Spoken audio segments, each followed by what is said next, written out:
comprendre la tuberculose urogénitale proprement dite, donc épidémiologie, clinique avec ces deux phases, les examens complémentaires, comment poser le diagnostic, comment avoir un diagnostic de différentes lésions, l'évolution des lésions, traitement, conclusion. Donc, un historique qui est un peu lent, donc on va le partager dans que la tuberculose est une, ou TISI, la même chose, est une donc des maladies les plus anciennes qu'a connu l'humanité et qui a fait son malheur. N'oubliez pas que donc dans l'ancien, la plupart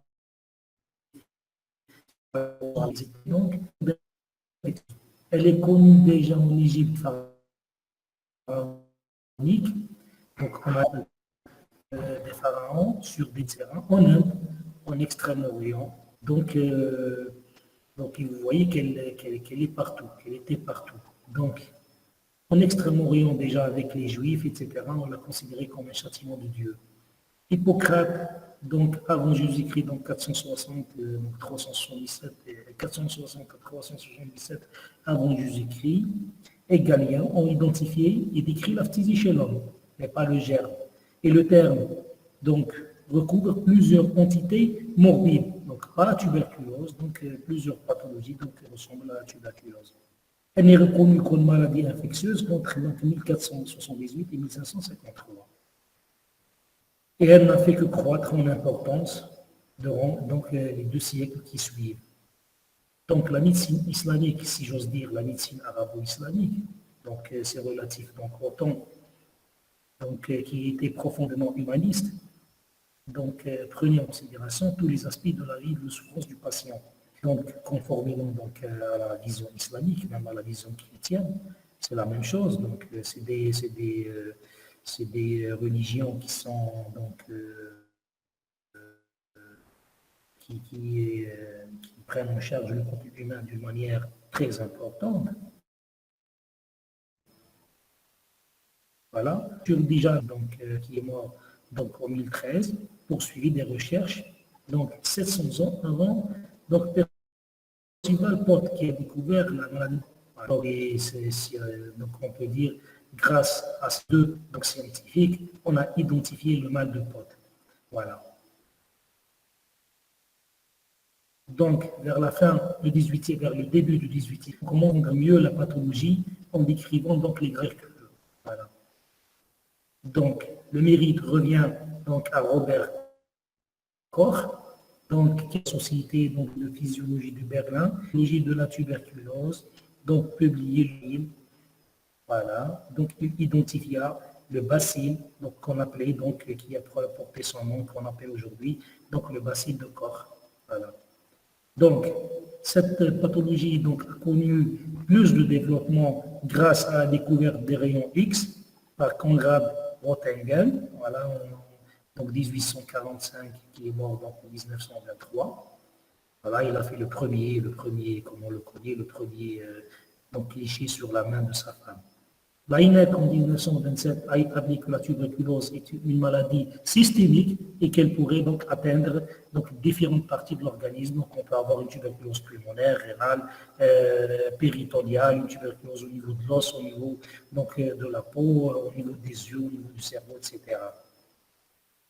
Donc au XXe siècle, la lutte contre la tuberculose va s'organiser de plus en plus avec donc, la démonstration du caractère contagieux de la maladie et la découverte des micro-organismes responsables, plusieurs micro-organismes. La mortalité par la tuberculose, donc actuellement, donc ou bien au XXe siècle, qui est plus proche, donc était semblable donc, à celui du sida.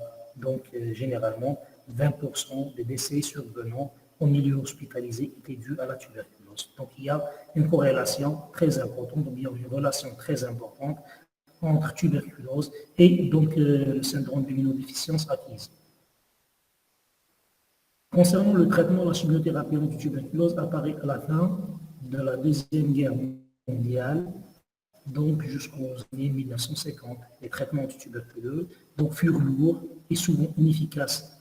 Donc ils étaient très lourds par leurs complications. la découverte de la streptomycine, pratiquement c'est parmi les premiers, streptomycine qui est anisot tout simplement, a ouvert la porte donc de l'espoir à une meilleure évolution de ce traitement. L'introduction de l'isoniazide en 1952, voilà, donc la cadre va venir, et la pyrazinamide qui est très importante, voilà, la même année. À partir de 1956, donc deux tuberculostatiques, l'ithionamide et le prothionamide, furent commercialisés. L'éthambutol, qu'on connaît, voilà, qui est célèbre, ça, donc en 1961. En 1969, la fameuse rifampicine qui a été découverte. Et après le progrès, la tuberculose reste une maladie redoutable, donc qui continue à ravager l'humanité, surtout avec l'apparition du sida. Voilà. Et on se demande si les anciens qui ont caractérisé cette maladie par un châtiment divin n'avaient pas raison. Le rappel, donc j'ai dit rappel anatomique, voir la dernière page, c'est-à-dire que c'est un traumatisme, etc. Sur le plan bactériologique, le germe responsable, c'est le Mycobacterium tuberculosis. C'est un germe donc immobile de 2 à 5 micromètres de long, il est cible à la lumière. Donc, il résiste au froid. 3 espèces ont été découvertes. Ils sont responsables de la tuberculose. Nous avons le Mycobacterium tuberculosis, ou BK, qu'on connaît. Voilà, le Mycobacterium bovis, donc c'est les bovins tout simplement, comme leur nom indique, et le Mycobacterium africanum. Voilà. Les autres mycobactéries, il y a d'autres mycobactéries, ce sont des mycobactéries non tuberculeuses, parfois pathogènes chez l'homme. L'identification du germe, sous l'action de la fuchsine chaude, le bacille se colore en rouge. Donc, coloration en fuchsine rouge, donc elle donne, en fuchsine, elle donne une coloration jaune du bacille. Elle n'est décolorée ni par l'acide nitrique, ni par l'alcool. C'est pour ça qu'on dit que c'est un bacille, c'est un bâtonnet, c'est un bacille, donc acido-alcoolo-résistant. Très important dans l'identification de ce germe-là. Donc, et on donne les initiales BAR pour bacille, A pour acido, A pour alcoolo et R pour résistant. Voilà, parce qu'il n'est pas décoloré. Donc, quand on le colore avec la fuchsine, il se colore en rouge et on le met dans une solution d'acide nitrique puis une solution d'alcool, il n'est pas décoloré. Voilà. On peut l'identifier par la coloration des îles Nelson qui est spécifique. Voilà. Donc, on doit voir sur les lames 300 champs doivent être observés. Cette recherche peut faire une microscopie à fluorescence. Le bar devient fluorescent après coloration par l'uranine. Voilà. Le bacille tuberculeux se cultive donc en aérobie stricte, donc dans une température presque ambiante, 35 à 37 degrés, donc sur milieu enrichi. Le plus employé, ce qu'on connaît, c'est le milieu de Lowenstein-Johnson. Le milieu de Lowenstein-Johnson, généralement, c'est un milieu à base de pommes de terre. Voilà. La lecture se fera donc le 15e, le 42e et le 60e jour. On peut arriver jusqu'à 72e jour.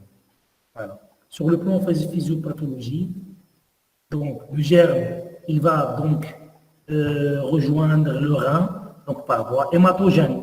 Par voie hématogène, généralement, donc suite à une primo-infection tuberculeuse. Voilà, et il est dans le sang et il arrive au niveau de la corticale rénale. Il va se produire 2 possibilités.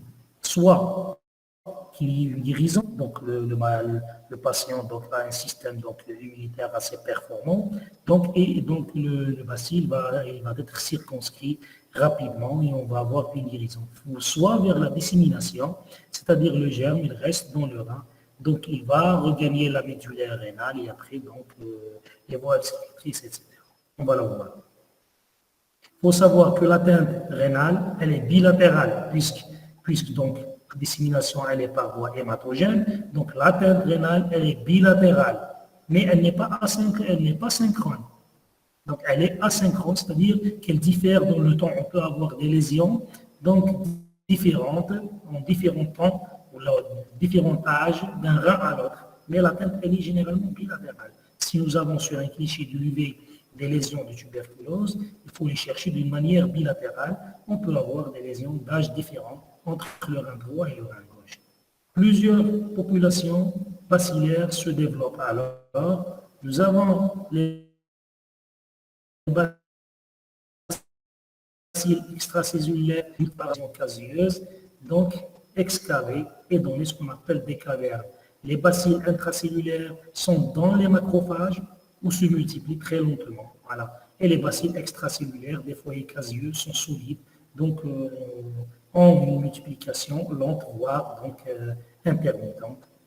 La tuberculose urogénitale, donc ce qu'on a vu, les lésions, la physiopathe, donc elle est semblable à tous les organes, puisqu'en réalité c'est une maladie systémique. Voilà. Donc, spécifiquement, la tuberculose urogénitale fait partie des infections spécifiques. Infections spécifiques, c'est-à-dire qu'elles produisent une lésion tissulaire qui est caractéristique, c'est-à-dire un nodule épithéliogégontocellulaire, on va le voir, on en a pas. Donc, un nodule épithéliogégontocellulaire, donc, et le centre de ce nodule, donc de ce nodule, de ce follicule qui est épithéliogégontocellulaire, va déterminer la nature de cette infection spécifique. S'il y a du caséium, c'est de la tuberculose. S'il n'y a pas de caséium, il y a autre pathologie. Donc, il s'agit des formes extra qui posent un problème diagnostique et thérapeutique en raison de leur faible fréquence et de la difficulté de mise en évidence de bacilles. Très difficile, donc, car les urines sont paucibacillaires. Donc, si on fait un ECBU, si on fait un ECBU chez un malade qui est porteur d'une tuberculose, généralement, donc l'ECBU, donc généralement, elle est stérile. Et elle donne donc des signes indirects. Ce qui favorise la recherche anatomopathologique par biopsie ou exérage chirurgical, et actuellement, on a recours au PCR, voilà, qui est plus sensible. Sur le plan épidémiologique, la tuberculose urogénitale représente 5% des cas. Donc, et une incidence donc, de 1 cas par 100 000 habitants par an. Elle occupe le 5e rang après le poumon, donc les ganglions, l'os, le tube digestif.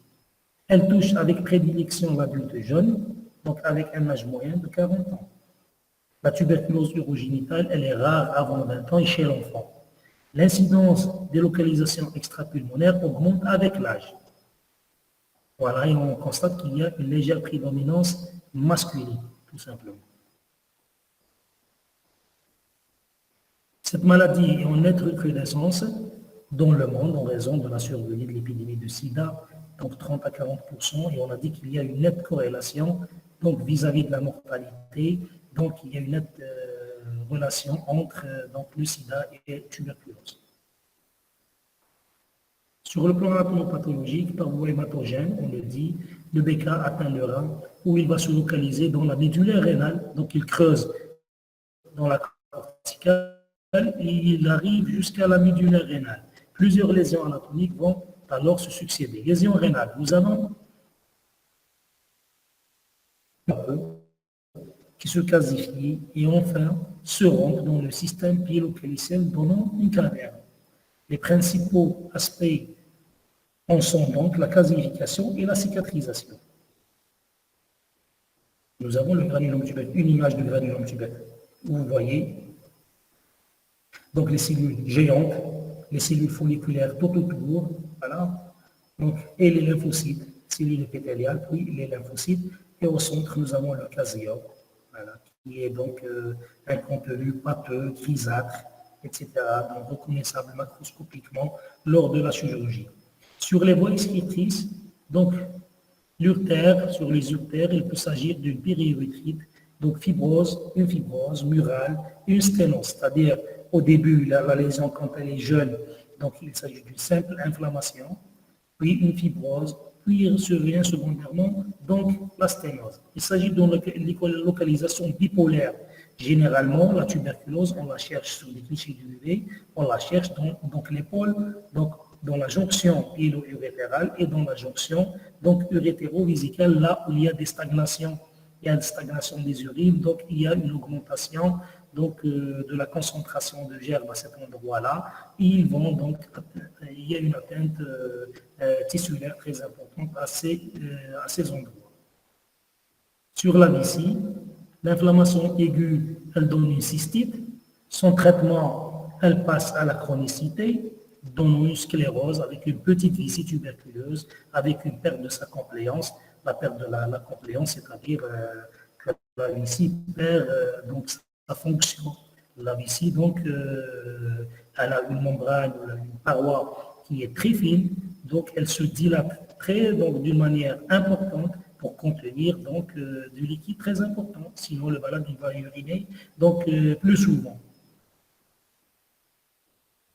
Donc la tuberculose, donc elle donne une cystite qui va se transformer rapidement en une cystite chronique, qui va se transformer rapidement en sclérose et qui va donner une petite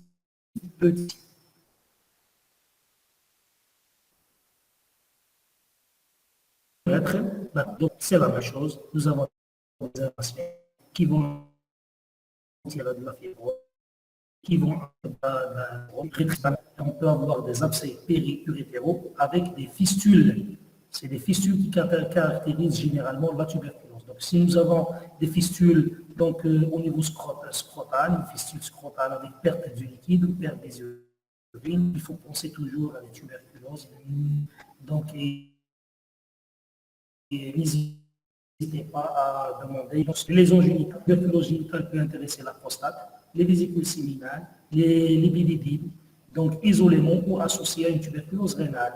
Voilà. On retient que les lésions tuberculeuses sont creusantes dans le parenchyme, elles sont creusantes sur les tissus, sur le parenchyme rénal par exemple, elles sont creusantes, donc elles creusent, elles donnent des cavernes qui vont se rompre, se vider dans les voies excrétrices. Et elles sont sténosantes sur les voies excrétrices. Ça donne une sténose très importante, parfois mononiforme, très difficile à traiter, donc par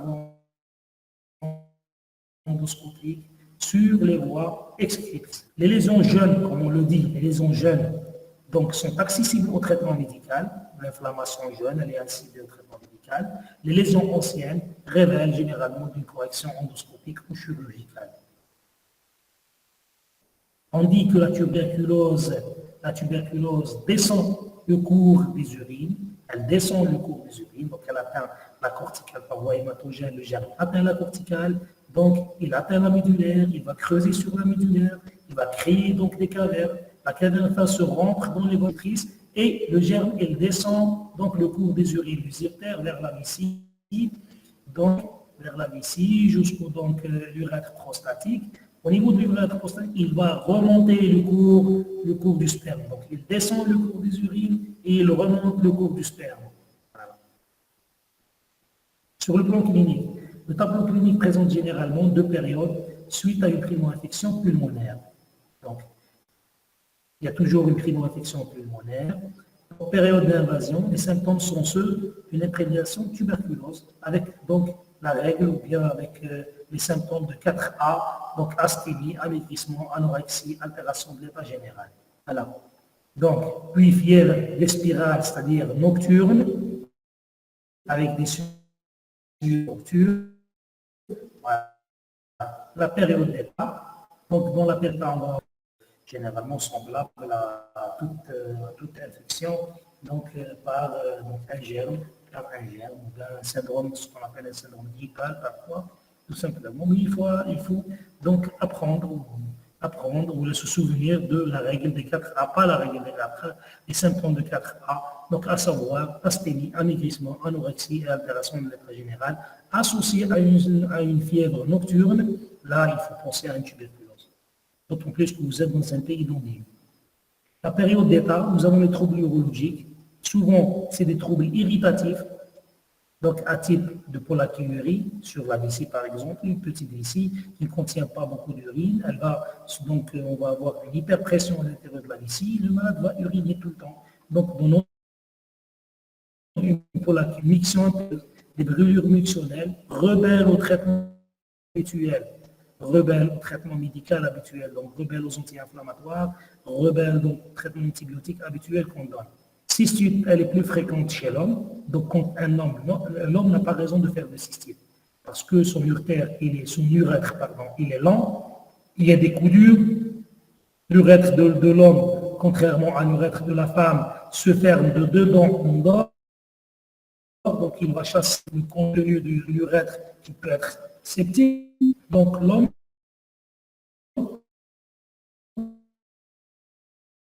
n'a pas raison de faire. Si l'on fait des cystes, généralement, donc ça c'est un problème malin, c'est-à-dire soit c'est un cancer, un carcinome, c'est une tumeur du cyste, etc., soit généralement c'est une infection, et généralement c'est une infection spécifique. L'hématurie macro-microscopique, il y a des lésions, donc le germile creux paroi, la pyrie surtout aseptique avec une libique de généralement, ils sont très, il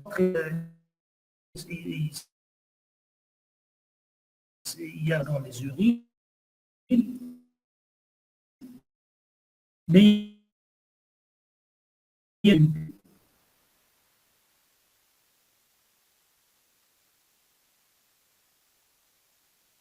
et surtout assez rare, et les significatives, la mère, donc voie colique néphritique, voilà, c'est l'inflammation des voies urinaires.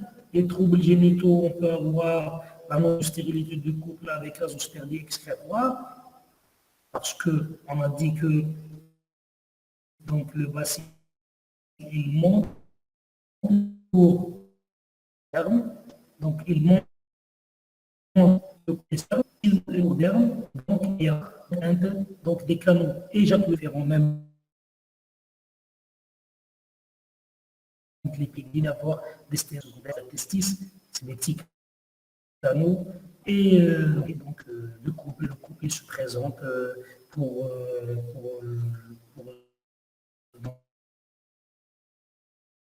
donc l'exploration, stérilité. On peut avoir chronique, quand on touche l'épididyme, donc surtout la queue de l'épididyme ou bien sa tête,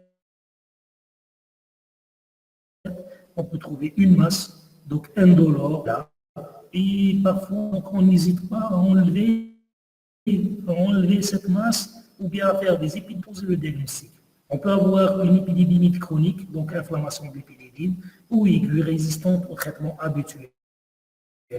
Les prostatites nodulaires, les prostates, vous savoir le cancer de prostate. Donc l'un des diagnostics différentiels avec le cancer de prostate, c'est la tuberculose. Donc on touche, on va trouver une prostate qui est dure avec des nodules. Et surtout, comme je vous ai dit, les fistules scrotales.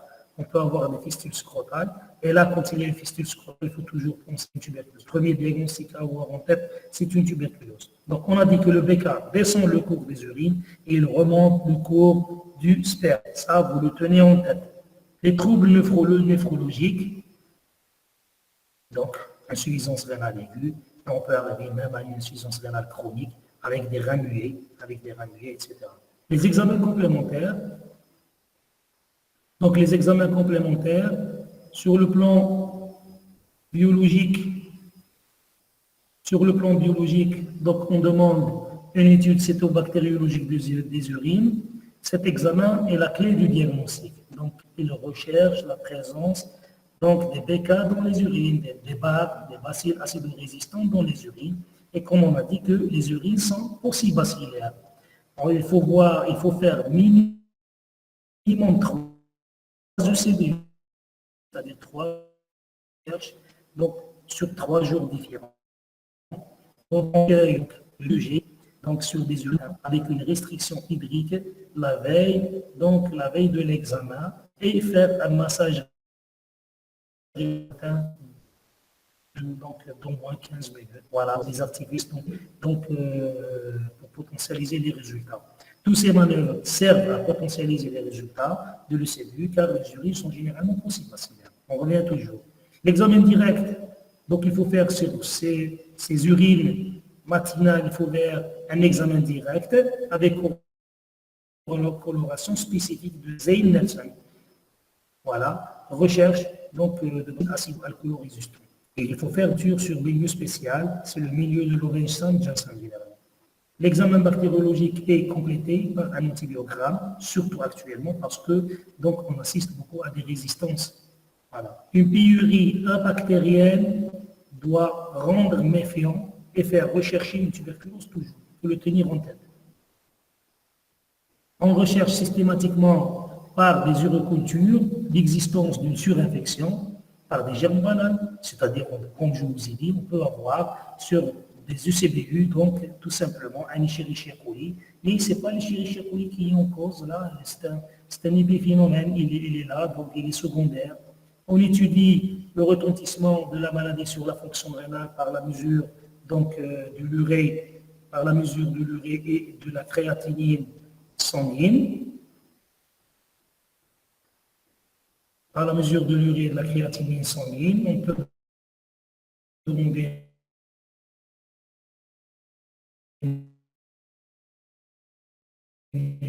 à la et surtout, elle peut être négative, c'est ce qu'on appelle la d'énergie. Mais elle peut être négative, elle oriente le diagnostic sans le confirmer, et même si elle est négative, elle n'élimine pas le diagnostic. La vitesse de sédimentation peut être augmentée et on est en présence d'un phénomène inflammatoire. Le bilan en général, la fonction hépatique, c'est pour que ça rentre dans le cadre donc, de recherche de prévoir des complications, du traitement. Et nous avons le quantiférant tuberculose, c'est-à-dire la PCR tuberculose. Actuellement, la PCR tuberculose qui est très sensible. Il ne faut pas hésiter à la demander. Si avec tous ces examens-là, on ne peut pas la mettre donc, le BK, le bacille en évidence, et on est devant un cas clinique qui est fortement suspect, n'hésitez pas à demander la PCR tuberculose. La radiologie, l'urographie intraveineuse, c'est un examen très important. Donc, comme on l'a dit, il consiste à injecter un produit de contraste iodé à travers une veine périphérique. Et on a dit que ce produit, il est complètement sécrété et excrété par le rein. Voilà. L'examen nécessite des précautions, c'est-à-dire donc, la recherche d'un terrain atopique, l'allergie à l'iode, qui est très rare, mais qui est très efficace, voilà, et préconiser une réhydratation avant l'injection de produits de contraste. Voilà. L'examen débute par un arbre urinaire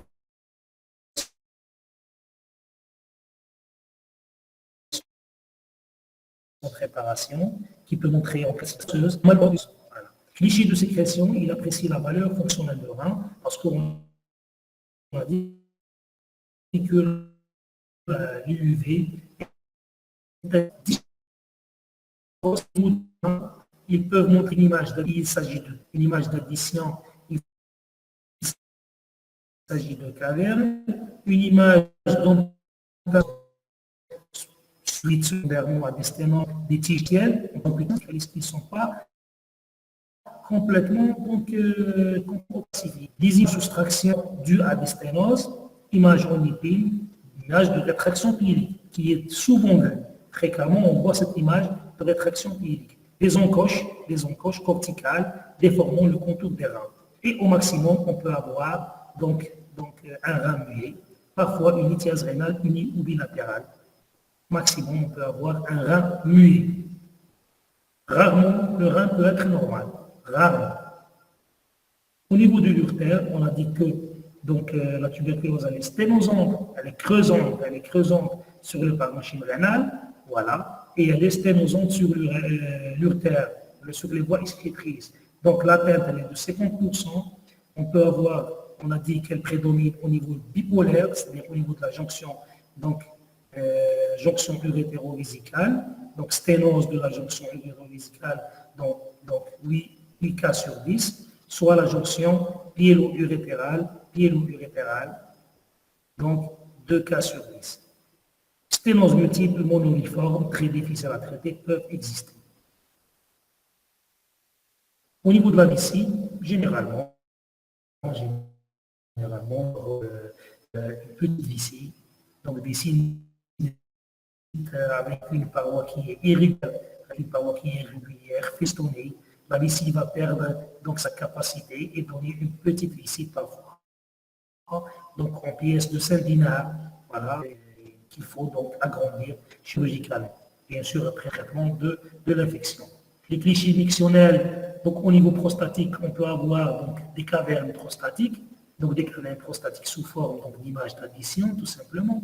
Donc il existe un reflux urétero-vésical, voilà, ou bien un reflux urétro-prostatique en montrant donc une prostate qui est complètement injectée donc, par le produit de contraste et on parle de prostate rayonnante. Une UV normale ne permet pas de rejeter le diagnostic. Et souvent, c'est le problème. Actuellement, cet examen si important en neurologie est remplacé par l'euroscanner et parfois, donc, l'UV donne des images plus fidèles et plus importantes. L'euroscanner peut différencier entre un syndrome de masse bénin, c'est-à-dire cancer du rein et une tuberculose, tout simplement, parce que sur l'UV, tous ces signes qu'on a montrés, on les revoit, tous ces signes du UV, tous ces signes, donc tous ces signes, c'est-à-dire donc, les images d'addition, l'amputation des groupes caliciels, la soustraction, etc. Tous ces signes-là sont ce qu'on appelle un syndrome de masse malin. Et ça ressemble. Le scanner, il peut faire donc la part de choses. Le syndrome de masse malin, il s'agit donc d'un étirement, refoulement, amputation des cavités bilocalicielles d'une manière désorganisée, c'est-à-dire qu'on ne peut pas situer le calice supérieur, le calice moyen et le calice inférieur.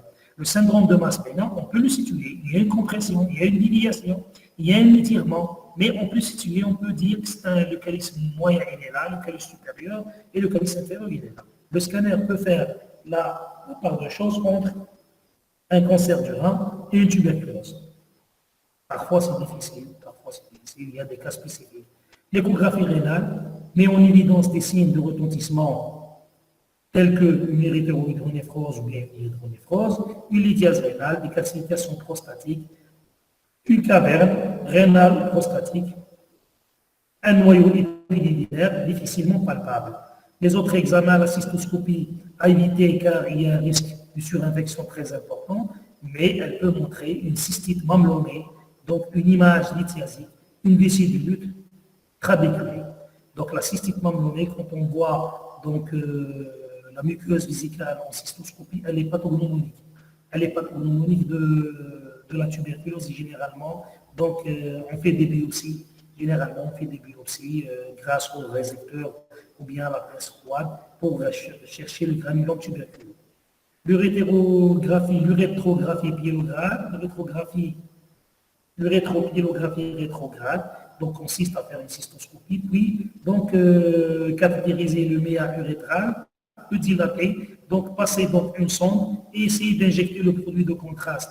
Donc il ne faut pas oublier que le risque infectieux il est très important. Généralement cet examen il est fait donc en préopératoire immédiat. Voilà, dans le cas par exemple d'un ramué qui est donc non fonctionnel, qui ne permet pas donc la sécrétion et l'excrétion de produits de contraste et l'opacification des voies urinaires par donc voie descendante. Du CRM, voilà, indispensable pour vérifier le bas appareil urinaire en cas d'indication chirurgicale, peut faire suite à des clichés du UV, c'est-à-dire à la fin du UV, on donne donc on ordonne aux malades d'uriner, donc le produit de contraste va opacifier donc l'urètre, va opacifier l'urètre là. Donc on cherche donc des dilatations, on cherche des sténoses, on cherche des fistules, etc. La scintigraphie rénale, donc elle va apprécier la fonction séparée de chagrin. Donc la fonction séparée de chacun, et elle guide souvent l'indication opératoire. Par exemple, en cas d'un ramué, donc il faut faire une scintigraphie pour apprécier la valeur donc, fonctionnelle exacte de ce rein-là. Nous avons deux types de scintigraphie. Nous avons la scintigraphie au DTPA, qui va vous montrer donc le syndrome donc, obstructif et la scintigraphie O2-MSA, donc qui va vous montrer la fonction rénale exacte. Le diagnostic positif, nous avons plusieurs cas. Nous avons par exemple sur les urines, le CBU des urines, nous avons des cas positifs. Sur l'UV, nous avons des clichés ou des images qui sont spécifiques, qui sont fortement évocateurs de tuberculose. En cystoscopie, nous avons aussi donc des images donc, qui sont fortement évocateurs de tuberculose. L'IDR est positif là. Donc, on peut commencer un traitement antituberculeux. Sur le CBU, donc on peut avoir des BK positifs. L'UV, elle est strictement normale, la cystoscopie est normale, et l'IDR, donc, elle est normale. Donc, il faut refaire les explorations. Et s'agit-il donc d'un mycobactérium qui n'est pas tuberculeux? Donc, par exemple, le mycobactérium SNIC, voici, donc au niveau du prépuce de l'enfant, avant circoncision, cette pâte blanchâtre, là, elle contient ce qu'on appelle le mycobacterium snigellacea qui ressemble au mycobacterium tuberculosis parce qu'il est acido-alcoolo-résistant. Il peut nous induire en erreur lors de la recherche donc, bactériologique. Donc, sur le troisième cas, donc sur le CBU, nous avons des BK qui sont négatifs, il n'y a pas de BK. Donc, les urines sont possibacillaires, il n'y a pas de BK. Voilà. Sur l'UV, nous avons des images fortement donc évocateur de tuberculose. La cystoscopie, elle est donc plus ou moins, on peut avoir des images qui sont non spécifiques. Et l'IDR, donc, elle est douteuse. Là, il ne faut pas donc hésiter à demander une PCR tuberculose. Le diagnostic différentiel, nous avons devant une cystite, donc épilonéphrite chronique, donc d'autres qui sont dus à surtout chez la femme, la cystite interstitielle, là où il y a une rétraction de la paroi, elle peut donner une petite vessie intolérante. Alors, les pyélonéphrite chronique,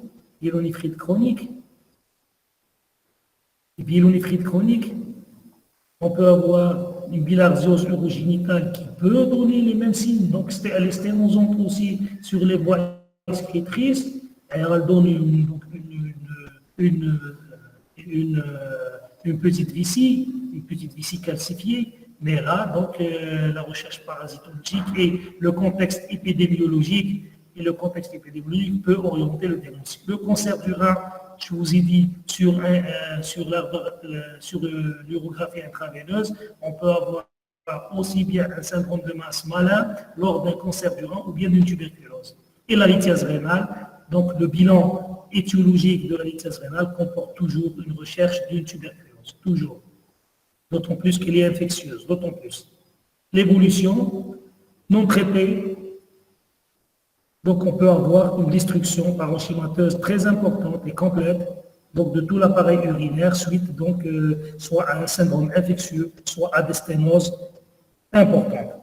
On arrive à une insuffisance rénale, soit par suppuration du parenchyme rénal et destruction. On peut avoir une dissémination importante, donc donnant une septicémie sévère, donc, ou bien donc, une obstruction complète des voies excrétrices. La guérison spontanée est possible, donc et les récidives aussi sont possibles. Traitement antituberculeux, les lésions jeunes, sur les lésions jeunes, ce traitement, il agit très bien, donc on va vers la guérison. Sur les lésions anciennes avec fibrose secondaire, donc ces lésions-là, elles doivent être traitées chirurgicalement, mais après l'instauration d'un traitement donc, médical au moins 2 mois. Donc, une lésion bilatérale, c'est normal, ça va de soi, c'est très logique. Le traitement, rappelons que la tuberculose est une maladie à déclaration obligatoire, il ne faut pas oublier ça, donc qui doit être signalé, donc doit être signalé donc, à l'épidémio. L'isolement n'est pas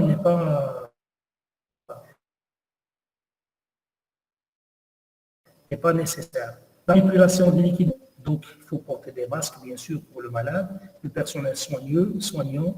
Donc, lorsque le patient est bacillifère, c'est-à-dire avant 2 mois de traitement.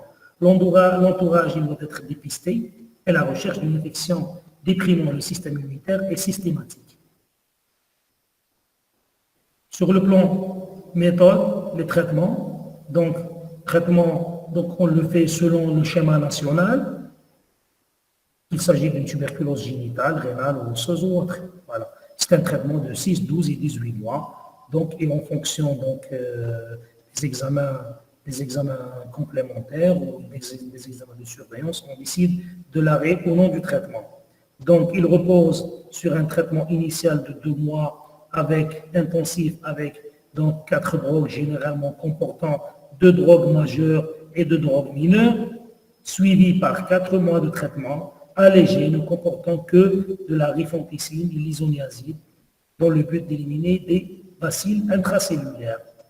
Le bilan thérapeutique est très important donc à la recherche surtout des complications. N'oubliez pas que c'est une chimiothérapie, c'est une chimiothérapie qui est très lourde. Elle est très lourde, donc elle a des conséquences hépatiques, hématologiques, rénales, ophtalmologiques, cochléaires et neurologiques. Donc le bilan pré-thérapeutique, il doit comprendre, donc il doit prendre en charge toutes ces complications-là. Donc bien sûr, en faisant donc, un bilan hépatique, recherche donc des syndromes de cytolyse, donc une FNS, donc un bilan rénal complet, donc un fond d'œil, la recherche des taches d'eau, etc., un fond d'œil, donc des examens neurologiques, etc.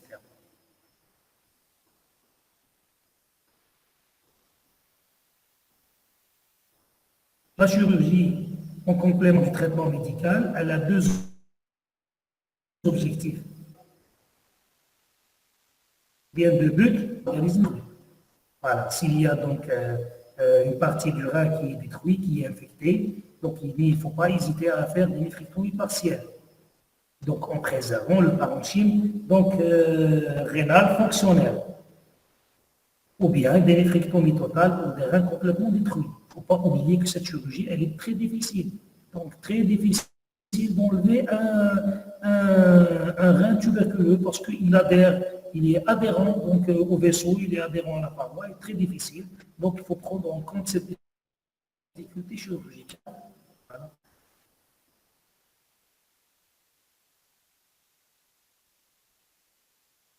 Et la deuxième, réparation.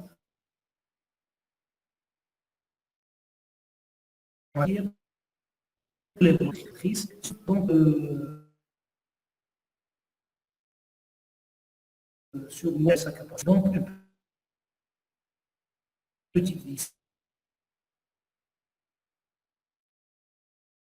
S'il va y avoir un effet détruisant, le rein,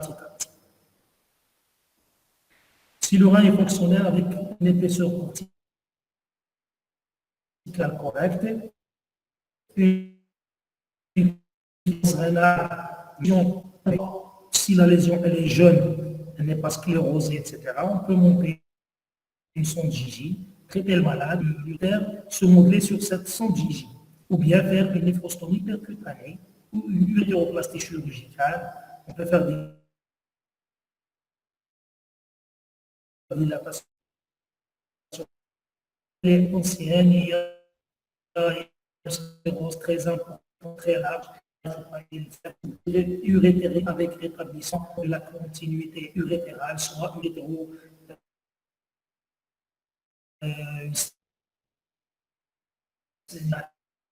si suffisamment de plastique donc condition en cas de petite vis. Attention, on ne doit pas opérer donc qu'après la mise donc d'un traitement efficace, efficace. Donc généralement, on attend 2 mois de traitement pour commencer donc le traitement. Ce tableau, je vous donne donc les complications, il vous donne les doses des traitements et le nom donc des médicaments qu'on utilise. Et vous voyez qu'on utilise quand même des corticoïdes. Hein. Donc à la dose de 1 à 2 mg par jour. Voilà, et à longue durée parfois, c'est pour éviter, ou bien pour éviter l'inflammation, donc agir sur l'inflammation et agir surtout sur les lésions jeunes, donc répondre aux corticoïdes. Important à savoir, alors, le vaccin par le BCG, le vaccin, donc le cas des guérins, donc est responsable, donc est reconstitué à partir d'une souche de mycobactérium bovis vivant atténué. Lorsqu'il est administré, peu après la naissance, généralement mon premier mot, voilà, sur une bonne protection contre les formes graves de la tuberculose infantile. Donc, il ne va pas éviter la survenue d'une tuberculose, mais les formes graves, notamment la tuberculose miliaire contre la miliaire et la méningitis spalale. Dans les pays où le risque d'infection est élevé, on est de tous les l'âge se fait chez nous. Donc, c'est par vaccination qu'on a pu contrôler donc, cette pathologie et d'autres. N'oubliez pas que l'Algérie donc, a presque gagné la guerre contre la poliomyélite grâce à la vaccination, y compris ceux nés de positifs.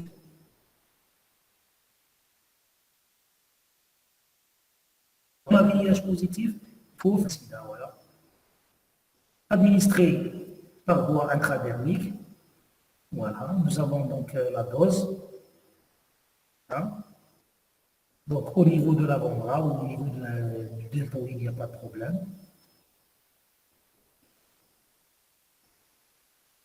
Le vaccin, il doit être conservé, donc à l'abri de la lumière, donc à 8 degrés, et n'être reconstitué qu'une fois l'enfant se présente à la vaccination. En conclusion, donc la tuberculose est une maladie à déclaration obligatoire. N'oubliez pas ça. L'enquête épidémiologique et l'isolement de malades par les services de prévention sont obligatoires.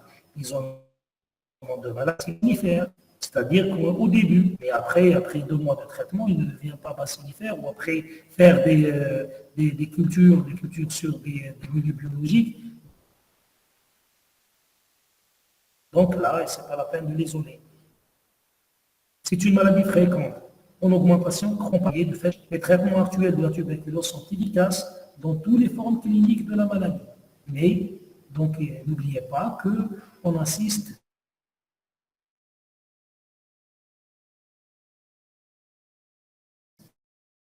donc actuellement à l'émergence des résistances. Des résistances qui sont la principale cause des échecs de la thérapeutique et des décès. Pourquoi il y a des résistances?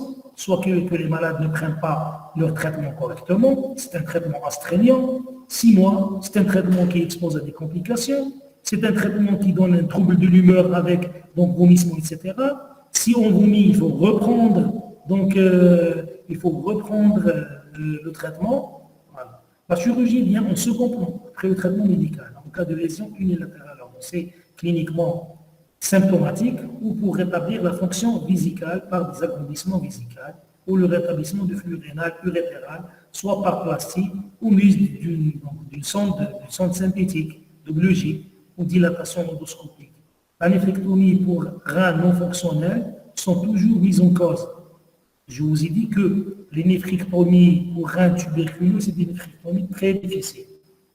Très difficile parce que le rein, il adhère aux organes de voisinage, il adhère aux gros vaisseaux, il adhère à la paroi. Parfois, c'est très difficile d'enlever ce rein-là et c'est pour ça que cette chirurgie, elle est mise en cause. Pourquoi on va enlever un rein qui est muet, qui ne présente pas beaucoup de cavernes, qui ne présente pas des abcès, etc.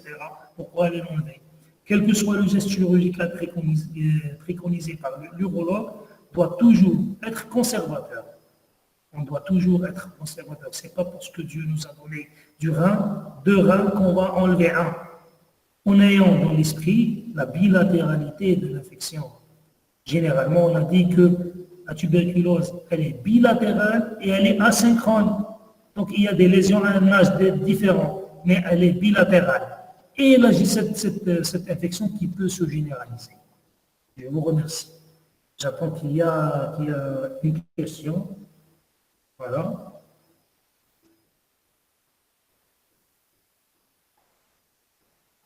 Et je suis désolé de ne pas faire ce cours sur PowerPoint parce que je n'avais pas le temps.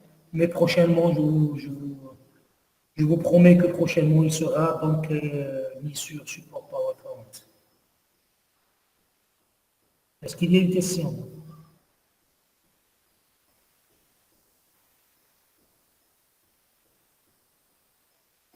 Est-ce qu'il y a une question? Bien, on passe à un autre, on passe pour le kyste hydathique du rein. Vous l'avez sur la chaîne YouTube, non? Avec sa narration. Docteur, s'il vous plaît, Oui. j'ai une question. Tout à l'heure, vous avez mentionné que lorsqu'on a une cystite chez un homme, Oui. est-ce qu'il y a toujours un problème, donc elle ne peut pas être banale? La cystite chez l'homme, elle n'est pas banale. C'est pas comme la femme. La cystite, elle est banale chez la femme parce que l'urètre de la femme, il est court, à peu près 2 cm. Et contrairement à l'homme, il se ferme de dehors en dedans. Donc, il va chasser le contenu urétral qui est proche du vagin, qui est proche de l'anus, donc qui est proche d'une pullulation généralement, vers la vessie. Donc, c'est pour ça que la vessie, généralement, elle est colonisée par certaines bactéries, dont le plus fréquent, c'est l'Escherichia coli. Et cette Escherichia coli, donc, il a un tropisme, il aime parce qu'il y a si j'ose dire, des récepteurs pour qu'ils se greffent sur la muqueuse vésicale. Donc, la cystite chez la femme, elle peut être banale, il n'y a aucun problème. On peut la traiter. Chez l'homme, elle n'est pas banale, il faut chercher l'étiologie. Chez l'homme, il faut chercher l'étiologie. Et je vous ai dit, si vous traitez une cystite chez l'homme et elle revient, elle est itérative, elle revient, là, il faut suspecter soit une infection spécifique, type par exemple brucellose, type tuberculose, type bilharziose, ok, soit néoplasique, carcinome in situ, petite tumeur vésicale qui est à côté, ok. Oui, d'accord, merci beaucoup. Alors, deuxième question. Il y a une question. Puisqu'il n'y a pas de question, donc je vous ai dit que le kyste hydathique rénal, il est mis sur chaîne YouTube, il est public, il y a une bonne narration, je pense qu'on ne va pas gagner grand-chose à le refaire. Hein. OK. Alors, ça nous reste... Monsieur, oui.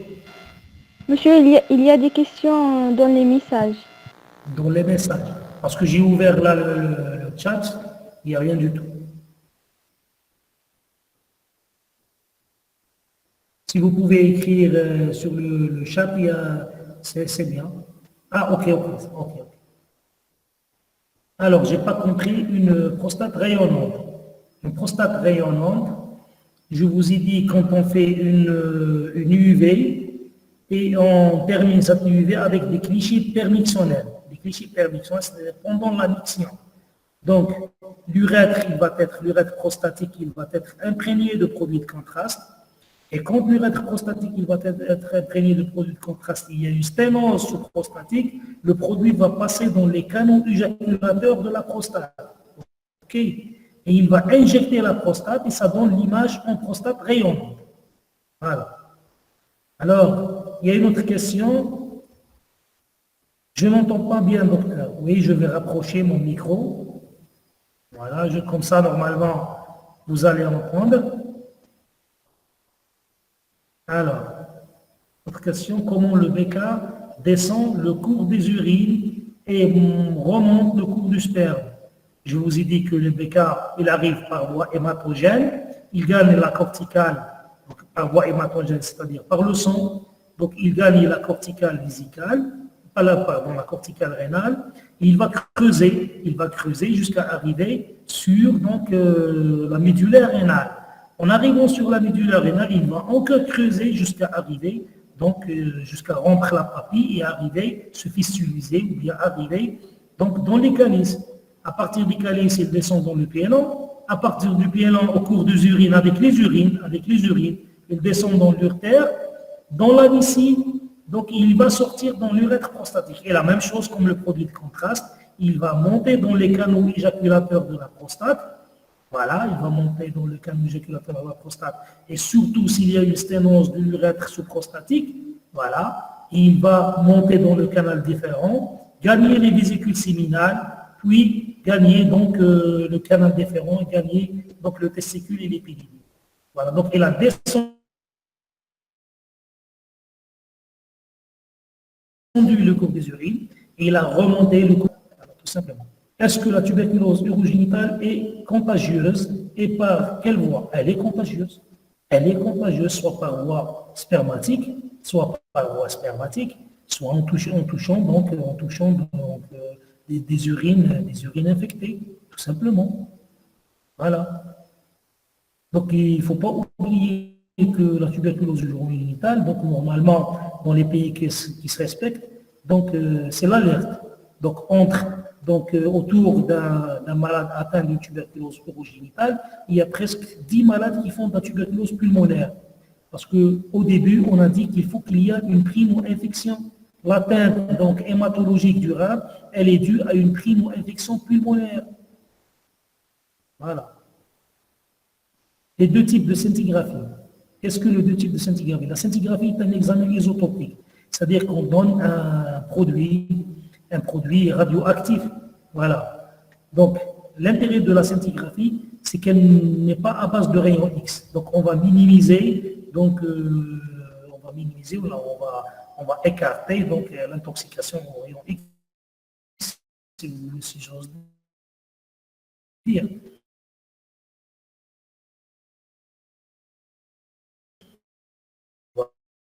Voilà.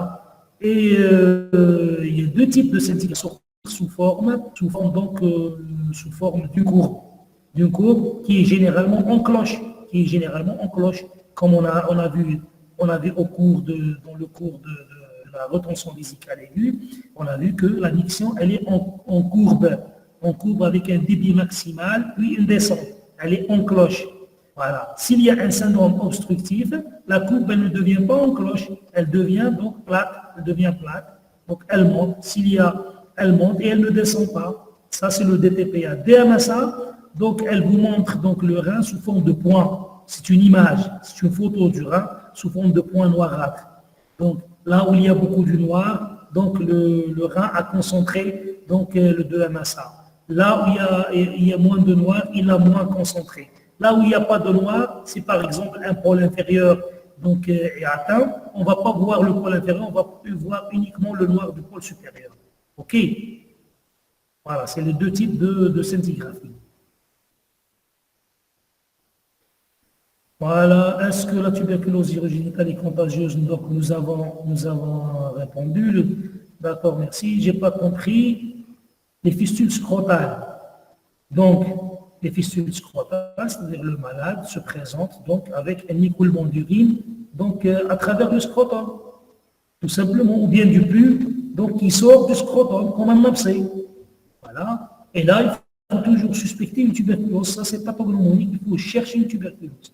Parfois, vous trouvez, parfois, vous ne trouvez pas. Mais généralement, il faut chercher une tuberculose. Quel est le lien entre la chirurgie et la bilatéralité de la tuberculose sur les reins? Ça, c'est le pronostic, ce n'est pas le lien. Il n'y a pas de lien. On a dit que la tuberculose, elle est bilatérale et elle est asynchrone.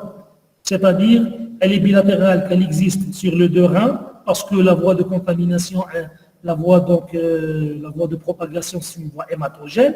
Donc, les deux reins sont touchés par le bacille, mais à un âge différent. Les lésions peuvent se voir à un âge différent. Donc, pour la chute, donc cette bilatéralité, donc elle conditionne le pronostic. Donc, je suis mieux et je suis dans un état agréable quand je fais une chirurgie sur un rein, donc unilatérale. Mais si je fais une chirurgie sur les deux reins, il y a un risque donc que je perds un rein ou que je perds les deux reins. OK? Alors, pourquoi on dit que la scintigraphie guide l'indication chirurgicale? Parce que s'il y a un rein muet, alors il faut enlever. Si le rein il fonctionne partiellement, On enlève partiellement, on opère partiellement. Donc on fait une nephrectomie partielle, on laisse le côté. On a dit qu'il faut être toujours conservateur.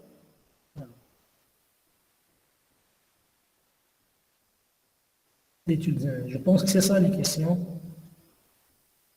Je pense que c'est ça. Alors, j'ai pas compris pourquoi un arbre urinaire sans préparation, mal de pote. Le mal de pote, comme il a dit M. Guido Abdelrahman, il a dit que pote, ça veut dire poutre, comme la poutre de la maison. Quand on fait une maison, on élève des poutres. Donc le mal de pote, c'est le mal de poutre. Donc c'est le rachis. Sur le rachis, donc il y a des destructions sur le rachis. Il y a des géodes, il y a donc des destructions osseuses sur le rachis, ce qu'on appelle le mal de pote. La spondylodicite ankylosante, ce qu'on appelle le mal de pote. Voilà. Et parce que la tuberculose est une maladie systémique, elle peut toucher l'os, elle peut toucher le rein, elle peut toucher la peau, on peut avoir tout. Alors, je pense qu'on a fait le tour de la question. Je vous ai dit qu'il reste le cours. Oui. Docteur, merci beaucoup pour la présentation. S'il vous plaît, demain, Inch'Allah, on aura un cours avec vous. Est-ce que le cours est annulé parce qu'on a fait tout ce jour ou bien... Demain, vous avez un cours avec moi. Ah oui, normalement. À 1h30. C'est pas aujourd'hui. C'est pas aujourd'hui. Si, on a un cours aujourd'hui, un cours demain, Inch'Allah. Et le cours de demain, c'est tuberculose et kyste hédatique. On a fait la tuberculose. Le kyste hédatique, je vous ai dit qu'il y a une bonne narration sur le YouTube, ok? Donc, reste un cours de demain. On va essayer de rattraper un autre cours, soit le cancer du rein, soit un autre cours. Pardon. Oui. Docteur, le cours de demain avec docteur Abdsmad. Avec docteur Abdsmad, les complications de fracture du bassin.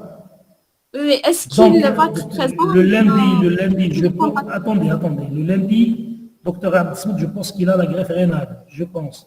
Donc, il ne peut pas être présent. Donc, je vais essayer d'être présent à sa place pour présenter ce cours-là. Donc, les complications urinaires de fracture du bassin. Allez. Oui. Allez, demain à 13h30. Allez. Merci beaucoup. Merci à vous. Au revoir. Au revoir. On va faire la soirée. Merci.